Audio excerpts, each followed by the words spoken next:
Numbers. It's all a lie. They're supposed to be the one thing in this world that don't lie. And with the increasing influence of analytics and sports, we as fans have evolved from the eye test argument to the numbers tell the whole story argument. But what happens when the numbers that we hold so high as to cement legacies in banners and bronze are wrong?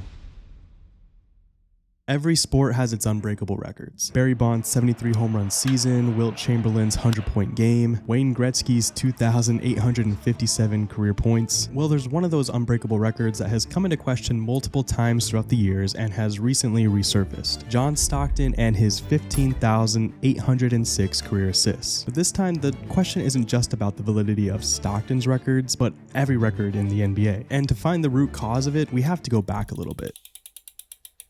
The 90s was a golden age for the NBA. It was dominated by Michael Jordan and the Chicago Bulls. The league was booming with expansion teams adding 6 newcomers in 7 years. Many look back fondly on this time where the game was more pure. The players had to earn every point, block, and steal. Nowadays, players can sleepwalk their way to 25 points per game. I mean, even these 70-point performances are becoming more and more routine. But what if the idea that stats are easier to come by nowadays is completely false? And that back in the 90s, it actually had nothing to do with what was happening on the court and everything to do with what was happening off of it.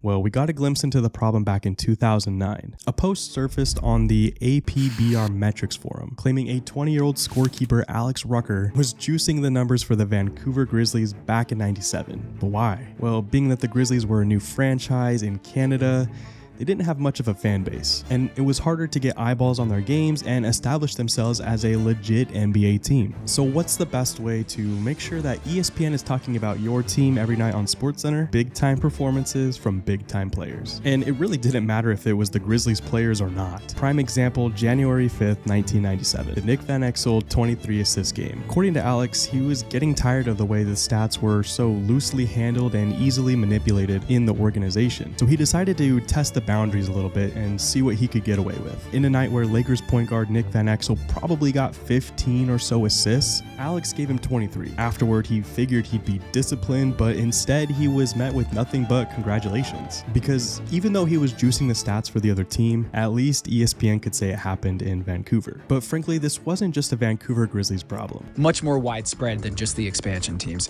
This was everywhere. The deeper we go in NBA history, it feels like the more we don't know. It was league-wide, and when he was first starting out as a scorekeeper, he was sent to a training seminar where he was shown clips of plays and would have to record the stats for practice. And one play in particular was of star point guard John Stockton passing to another all-time great, Karl Malone. Stockton fed the entry pass to Malone, who took a few dribbles, made a few moves, and scored a basket. And when asked what he thought about the play, he thought it was an obvious pass and a nice bucket, but no assist. Wrong. The entire room concluded, well, that's John Stockton, so that's an assist. The same kind of preferential treatment we see in today's game. And it sort of makes sense. I mean, every league needs its stars. The stars are fueled by the stats, and those big performances ultimately bring in more viewers. But the bigger question is, how can we know that Stockton deserves these mind-boggling records, or is it all just a script drawn up the same way as the WWE?